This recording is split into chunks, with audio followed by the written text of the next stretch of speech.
President Barack Obama heads west this week to Colorado to highlight that state's new gun control laws. But back in Washington, his own push for tighter restrictions is in political limbo. Let's talk about it now with Maria Cardona.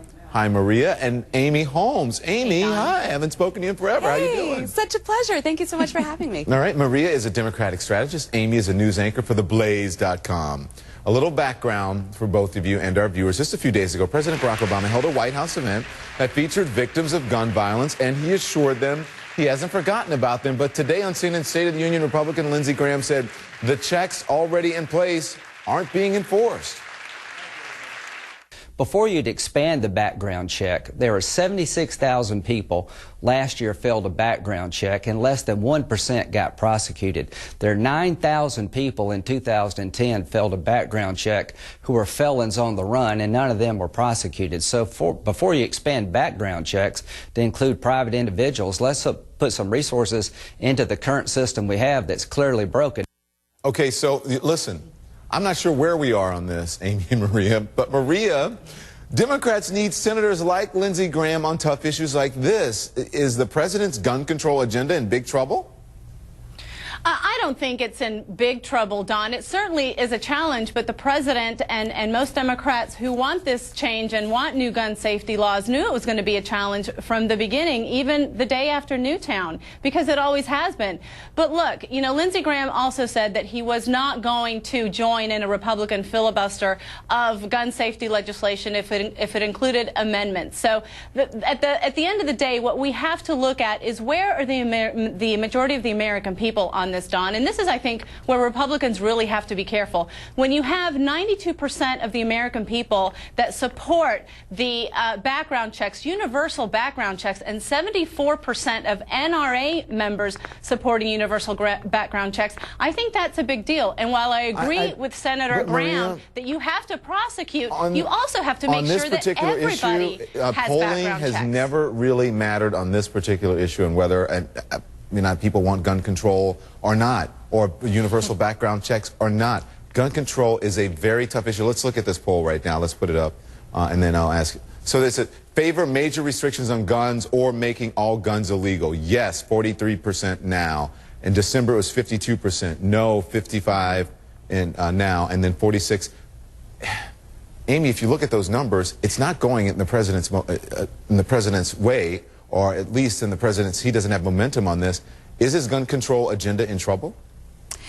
Right. I mean, you showed the polling that actually support for stricter gun control has been sinking, and we always knew that trying to pass stricter gun control was going to be an uphill battle among Democrats. Wayne LaPierre, the head of the NRA or spokesperson, he campaigned personally on behalf of Harry Reid back in 2010. Harry Reid, from the very beginning, opposed a ban on assault weapons. But what I think is the more interesting question is why the president is ratcheting up his campaign on gun control as public support for it is falling. And I think that has a lot more to do with midterm elections than it has to do with legislation on the Senate or House floor. I think we have Mayor Mike Bloomberg. Amy, you don't think he thinks he can take his case to the people, as the president often does, and wins people? You don't think he can take his case to the people and say, listen, don't forget about the kids who died in Newtown. Don't forget about the emotion you felt when that happened to win Well, you know, I think the president is just as capable as reading polls as we are.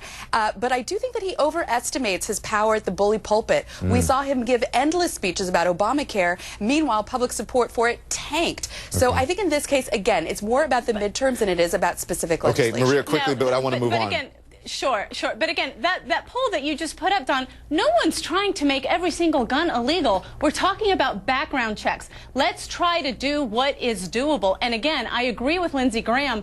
Let's prosecute the current laws that we have now, but let's also make sure that 100% of people who are buying guns have background checks. I understand what both of you are saying. That's what you're saying on television. In the meantime, Congress, it's a whole nother show. But so let's move on. Let's talk about the Republican Party. First, Congressman Don Young of Alaska got in trouble this week while talking about his youth on a California farm. I want you to listen.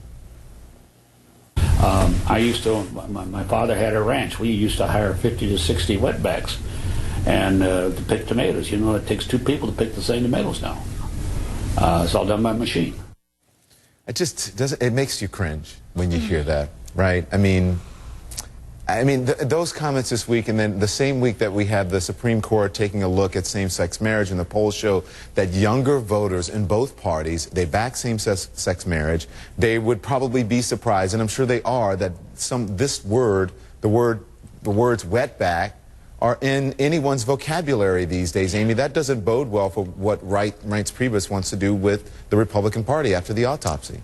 Well, Republican leadership, as you saw, denounced Representative Don Young's remarks rightly, and he has apologized for them as he ought to. But I'm not so sure that I would connect Don Young's remarks to the Republican Party and when it comes to gay marriage. And even in the case of immigration policy, Republicans, if you remember, I worked for Senator Frist when he was working on comprehensive immigration reform back in the mid-2000s. George W. Bush backed comprehensive immigration reform. Republicans nominated John McCain in 2008, who had backed comprehensive immigration reform. So that position has certainly been well staked out by Republican leadership over the past decade. I think Don Young is sort of a separate case. I did some research on him. He is well known for making rather off-color and bizarre remarks over a 40-year career. Yeah.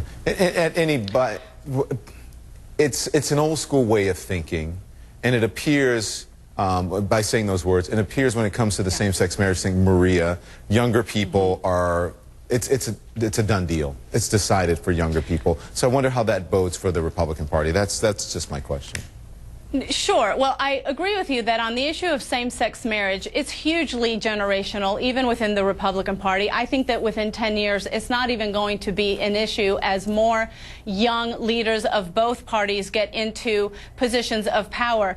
But on the issue of immigration, you know, what Amy just said, while it might have been true that 10 years ago, Republicans were leaders on this, including George Bush and some of the folks that she mentioned on immigration, there's no question that in the last 6 to 7 years, that kind of leadership completely disappeared. It's the reason why 71% of Latinos voted for President Obama, and the reason why the majority of Latinos today don't think that the Republican Party is tolerant of them. And the remarks that Representative Don Young made underscore those feelings. All right. Okay. President Obama promised comprehensive immigration reform in his first year. He didn't deliver. In fact, he's working George on Bush it. The reason why he couldn't get it was because Republicans didn't want it. Maria.